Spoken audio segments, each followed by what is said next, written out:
All right, guys, today's the day. Finally got a call saying the wheels were in, the right wheels this time. So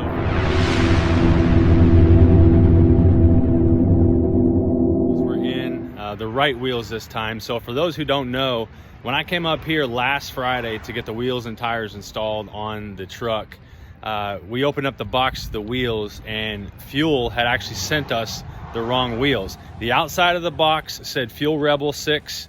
They were exactly what I wanted, but the wheels that were inside the box were actually Blitz wheels. How that happens, I don't know. We called them. Apparently we weren't the only ones. Fuel had a bad run. They were putting the wrong wheels in the wrong boxes. So they said they had a set in Detroit. They overnighted them to us. Well, 2 days shipped them to us, but I've been working. I haven't been able to get up here to get them installed yet. So now I'm here. I've put eyes on. They are the right wheels, and the tires have been here for over 2 weeks, about 2 weeks now.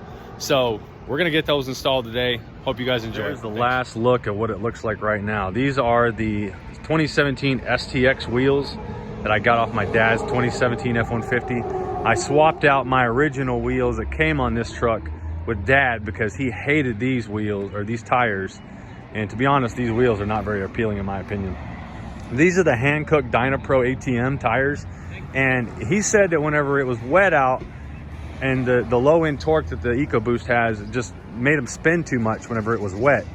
Even pulling away from a stoplight, not even trying to take off fast. And turns out that is the case, because in the meantime, while I've been waiting on these new wheels and tires to come in, I've been trying to drive around on these, and it was wet the other day, and exactly that happened. It spun on me a little bit too much. I couldn't even get a move on when the light turned green. So these are coming off. I'm probably gonna end up selling the tires.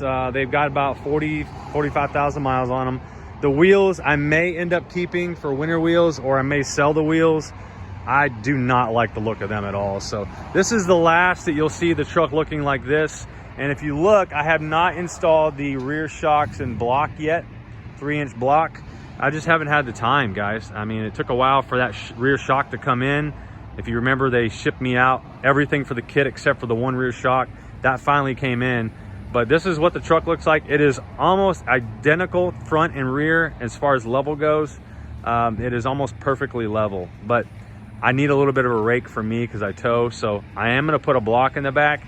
I don't know that the 3-inch block is what I'm going to use. I think the 3-inch is a little bit too much. Right now, stock, it's got a 1-inch rear block.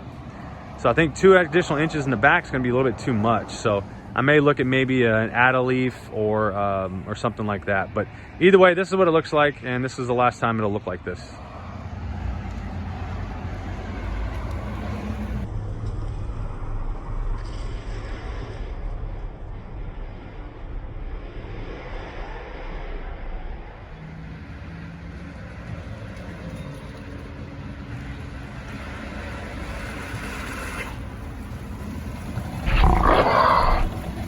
Guys, and there it is, all installed. This is what it looks like. They turned out really, really nice. I'm really happy with it.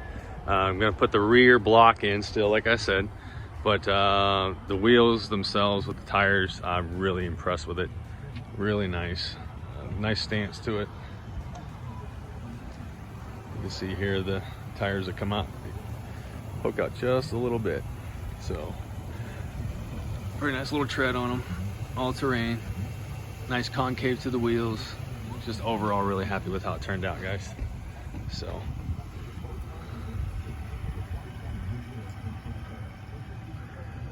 yeah, definitely putting that block in the rear. I need to get that back up again. But yeah, there's no rubbing. There's no rubbing on any hard parts, any mechanical parts.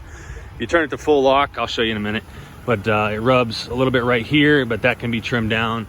And he said it rubbed in the back a little bit. We'll see here in a minute where it rubs right here on this little rubber piece. So what I'm gonna do is I'm gonna take and I'm gonna cut this out, and you can see there's where it's rubbing.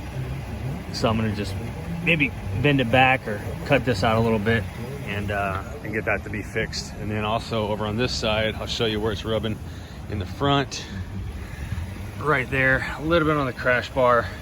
Looks like it's fine right there, but looks like this wasn't an issue. So rubbing a little bit right there whenever you're backing up on the crash bar. So I could take it up a little bit more. I'd have to take it up quite a bit actually for it to not rub, but you can see there's a little bit of space But I think it's fine. As far as full lock goes, it's not that big of a deal. Full lock, it should be very rare. So, but there it is. Let me know what you think down below, guys. Leave a comment, like this video. Make sure you guys continue to subscribe to this video. A lot more coming with this truck. I got some parts on the way that I'm waiting on. So I hope you like it. Thanks. We'll see you later.